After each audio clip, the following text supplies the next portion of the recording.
12 জন শ্রমিক 3 দিনে 720 টাকা আয় করে 9 জন শ্রমিক সমপরিমাণ টাকা আয় করবে কতদিন? দেখেন 12 জন শ্রমিক 3 দিনে 720 টাকা আয় করার কথা বলা হয়েছে এবং ঠিক 9 জন শ্রমিক সমপরিমাণ টাকা, তার মানে এই 720 টাকায় আয় করবে। তাহলে আমরা এটাকে 720 টাকাকে ইচ্ছা করলে আমরা একটা কাজ বিবেচনা করতে পারি। তাহলে 12 জন শ্রমিক ওই 3 দিনে 720 টাকা আয় করে, মানে অর্থাৎ একটা কাজ করে।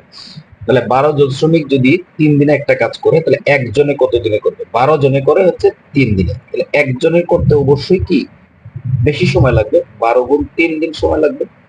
12 জনে যদি একটা কাজ 3 দিনে করে, একজনের করতে 12 গুণ 3 দিন সময় লাগবে। তারপরে কতজন বলা হয়েছে? 9 জন। 9 জনের কাজটা কতজন করবে? 9 জনের কাজটা কিন্তু কম সময় করবে। তাহলে দেখেন এই কাজটা, এই যে সংখ্যাটা যদি আপনি বুঝতে পারেন, তাহলে এর উত্তর কিন্তু আপনি মুখে মুখে দিতে পারতেছেন। এই যে 3 তারিখের 9, 3 দিয়ে কাটে দিন 4, 4। তাহলে এর উত্তর হচ্ছে 4। দুটি সংখ্যার গসাগু, বিয়োগফল এবং লসাগু যথাক্রমে 12, 60 এবং 2448 সংখ্যা দুটি কত? আমাদের দুটি সংখ্যা নির্ণয় করতে হবে। যে দুটি সংখ্যার গসাগু হবে 12, বিয়োগফল হবে 60 এবং লসাগু হবে 2448। এই প্রশ্নের উত্তর দেওয়ার জন্য আমরা খুবই শর্টকাট একটি পদ্ধতি ব্যবহার করব, সেটি হচ্ছে অপশান টেস্ট। অপশান টেস্ট করে আমরা কিন্তু এর উত্তর খুবই সহজে সংক্ষেপে দিয়ে দিতে পারবো। তার মানে যে দুটি সংখ্যা আমরা নির্ণয় করব সেই দুটি সংখ্যার গসাগু কত হবে? 12। তার মানে গসাগু যদি 12 হয়, তাহলে 12 দ্বারা অবশ্যই ওই সংখ্যা দুটি কী হবে? নিঃশেষে বিভাজ্য হবে।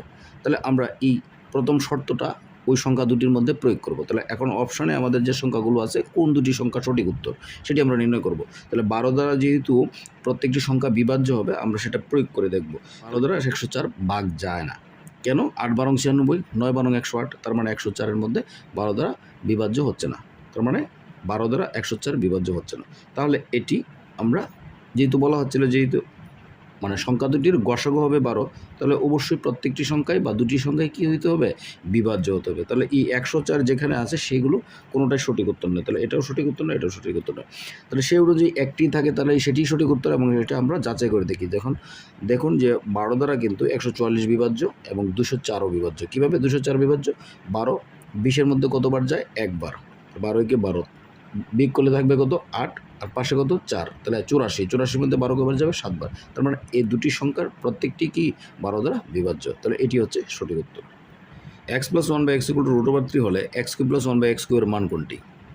এই প্রশ্নের উত্তর আমরা খুবই শর্টকাটে দেব। সেটি কি করব? যদি আমরা x³ + 1/x³ অর্থাৎ a³ + b³ এর যদি অনুসিদ্ধান্তটা আমরা জানি, তো আমরা কি করব? এখানে মান দেওয়া আছে x + 1/x √3, অর্থাৎ a + b এর মান দেওয়া আছে √3।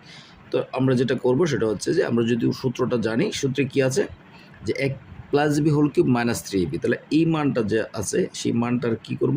কিউব করব, -3 ইন্টু এই মানটাকে গুণ করে দেব। কি করব? যে মানটা দেওয়া থাকবে মানে a + b এর মান যা দেওয়া আছে সেই মানটার কি করব? গণ করব, বিয়োগ করে 3 এর সঙ্গে এই মানটা গুণ করে দেব। তাহলে দেখেন √3 হোল কিউব মানে কি? 3 √3 -3 √3 = 0। কেন 3 √3 হলো? এটার মানটা আমরা জানি যে √3 হোল কিউব মানে হচ্ছে 3টি √3 এর গুণ। তাহলে দেখেন 2টা √3 গুণ করলে কিন্তু তার বর্গ হয়, ইন্টু আবার থাকতেছে কত? √3। তো √3 স্কোয়ার মানে কি? 3। রুটের স্কোয়ারে যদি আমরা কেটে দিই তাহলে থাকে হচ্ছে 3 আর হচ্ছে √3, এই 3 √3। তাহলে আমরা পেলাম যে এই √3 হোল কিউব -3 √3 মানে এখানে পাচ্ছি হচ্ছে 3 √3 -3 √3 = হচ্ছে 0। তাহলে এটির সঠিক উত্তর হচ্ছে 0।